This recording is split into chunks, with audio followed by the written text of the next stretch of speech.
Hi! Kumusta? Ngayong araw ay tinumpo natin itong Codo Project dito sa Calatagan, Batangas. Nasa tapat po siya ng beach at nasa pre-selling stage pa lang. Ibig sabihin po ay ongoing pa lang ang construction niya. Kaya makakapili pa po kayo ng magandang location. Ang pangalan po niya ay The Nautilus. Ito pong Nautilus ay isang mid-rise condominium. 10-story building po siya, hindi siya high-rise. 10-story siya plus yung basement, plus utility deck at roof deck. Ang site kung saan po siya itatayo ay katabi ng Aquaria Water Park. Ang Aquaria Water Park ay isang beachside resort na part ng Calatagan South Beach, dito sa Calatagan, Batangas. Ang Nautilus ay napakalapit po sa beach ng Santa Ana, Calatagan, Batangas. Within walking distance lang. Literally, paglabas niyo po sa building, mga ilang hakbang lang, nasa beach na po kayo. Kapag may property po kayo dito, ay magkakaroon po kayo ng access sa White Sand Beach area ng Barangay Santa Ana, Calatagan, Batangas, na kung saan po located ang project. Bukod po dito, ay magkakaroon din kayo ng privilege card mula kay Lanco Pacific Corporation. At itong privilege card ay pwede niyo pong magamit para may access din kayo sa iba pang mga projects ni Lanco Pacific, katulad ng Club Laia sa Laia, San Juan, Batangas, Puerto Pego sa Nasugbu, Batangas, Playa Azalea sa Davao, Hacienda Escudero sa Chaong, Quezon, at iba pa. Magagamit din po ang privilege card para magka-discount sa mga beachside resorts and accommodation na pagmamay-ari ng Lanco Pacific, katulad ng Cocoons, Crusoe Cabins, Camperistic Camper Vans, at Aquaria Water Park.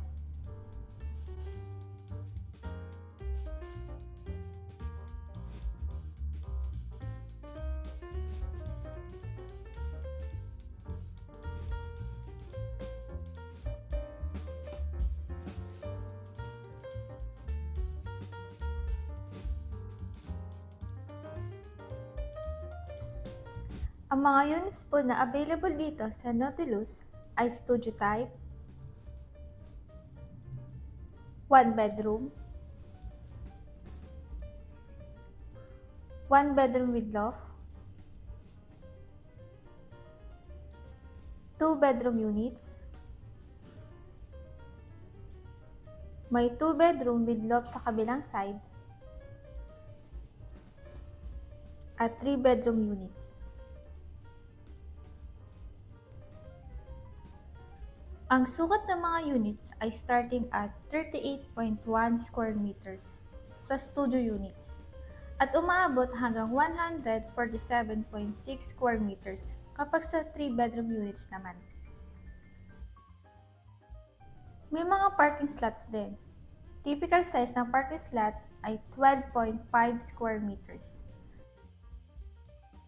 Kapag 3 bedroom unit po ay may kasama ng 1 parking slot. Ito po ang exterior design ng The Nautilus. Dito po banda ang mga 3 bedroom units. At sa kabila din. Nasa harap sila. Dito po ang beach area. At ito naman ang Aquaria Water Park na existing na. Tingnan po natin ang sample floor plan ng ilan sa mga units dito sa The Nautilus. Ito po ang studio type unit. Dito po ang pintuan. Sa bandang kanan ay toilet and bath. Tapos ito pong area na to ay ang kitchen area. Tapos dito na po ang dining, living area, at bedroom. Sa bandang dulo ay ang balcony. Ganito po ang magiging itsura niya pag naka-dress up na. Dito po ang entrance, toilet and bath, kitchen, may table and chairs dito pang dining, at dito naman po ang sofa at center table. Dito po ang tulugan, nakatabi ng balcony. total floor area niya ay 38.1 square meters or 410.10 square feet pag sa studio type. Pwede po dito ay 2 or 3 tao.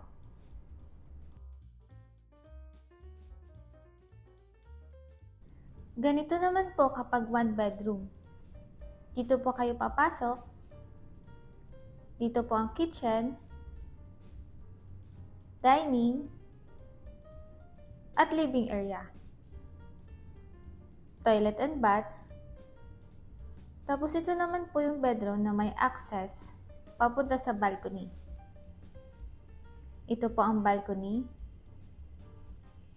Paikot siya at may access papasok sa living area.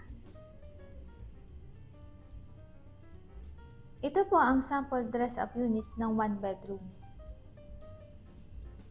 Entrance, kitchen, toilet and bath,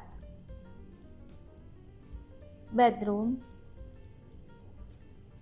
connected sa balcony. Tapos may access going to living area. Ang floor area po nito ay 67.7 square meters. Pwede na po magkasya dito ang 4 or 5 tao.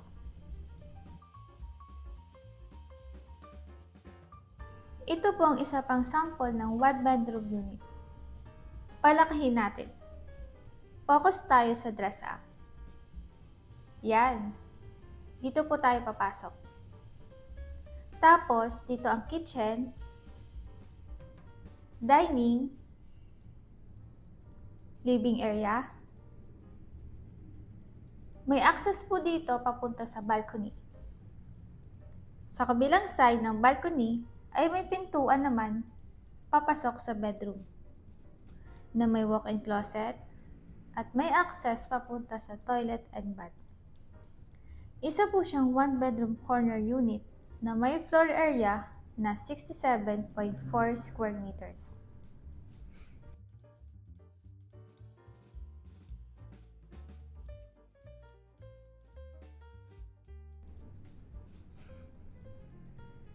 Ito naman po ang 2 bedroom unit. Pasok tayo dito. Sa left side ay kitchen area. Tapos, abante tayo dito sa bandang dining area at living area. At mula sa dining area, ay may access po tayo sa balcony. Ito po ang buong balcony. Dito po ang unang bedroom. Sa tabi niya ay powder room. Sa kabilang side naman, ang master's bedroom na may sariling walk-in closet at toilet and bath. Bawat bedroom ay may access palabas sa balcony. Ang total floor area po nitong 2 bedroom unit ay 95.1 square meters. Kasya na po dito ang 6 o 7 tao.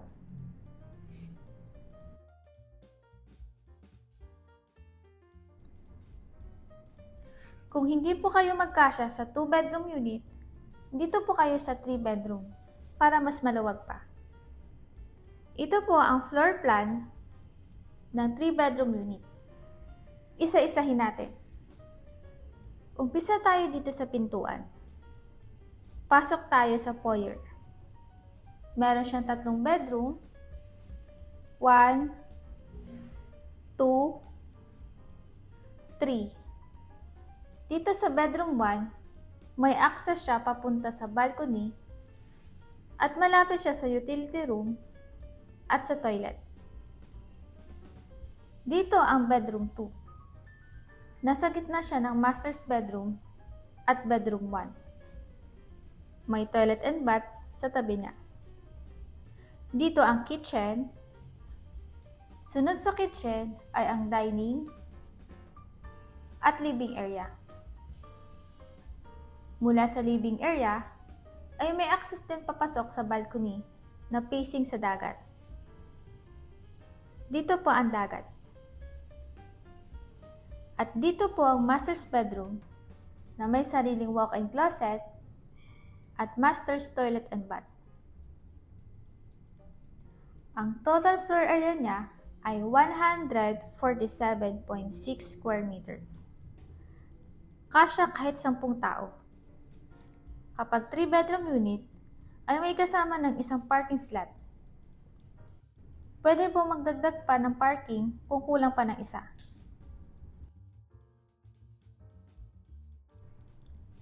Ganito po ang sample deliverable unit. Wala pong kasamang furnitures pag ito turn over sa inyo. Kayo na po ang pipili ng mga furnitures nyo. Pero ang maganda ay may kasama na pong appliances. Katulad po ng split type aircon, 2-door inverter type refrigerator.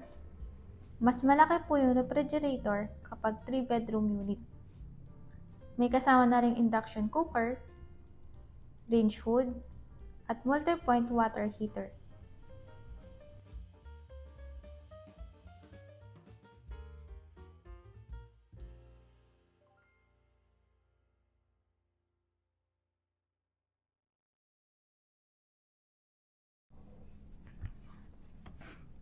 Meron din pong mga units na loft type, katulad nitong 1-bedroom unit na may floor area na 79.9 square meters, almost 80 square meters. Ito po yung sa ground floor, ito naman po ang loft niya. May balcony sa ground floor, may balcony din sa loft. Ito po ang sample deliverable ng 1-bedroom loft unit. May balcony dito, may stairs papunta sa loft. Pag nakadress up na siya, mas buhay na. Same pa rin. May balcony dito, may stairs dito. Dito ay wala pang mga gamit sa loob. Dito ay meron na.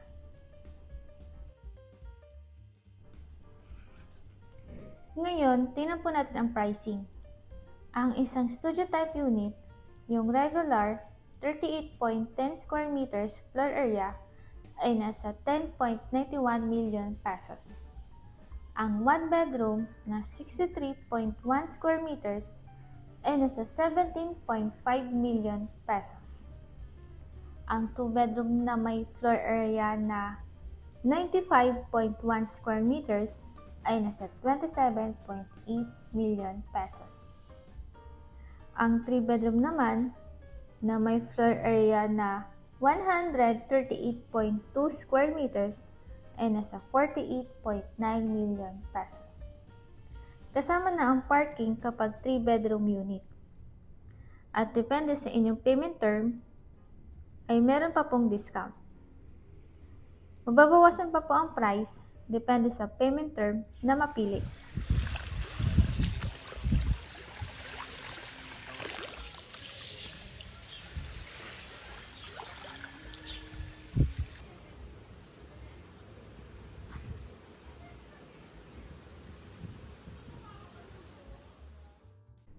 Tingnan po natin ang mga features and amenities ng The Nautilus.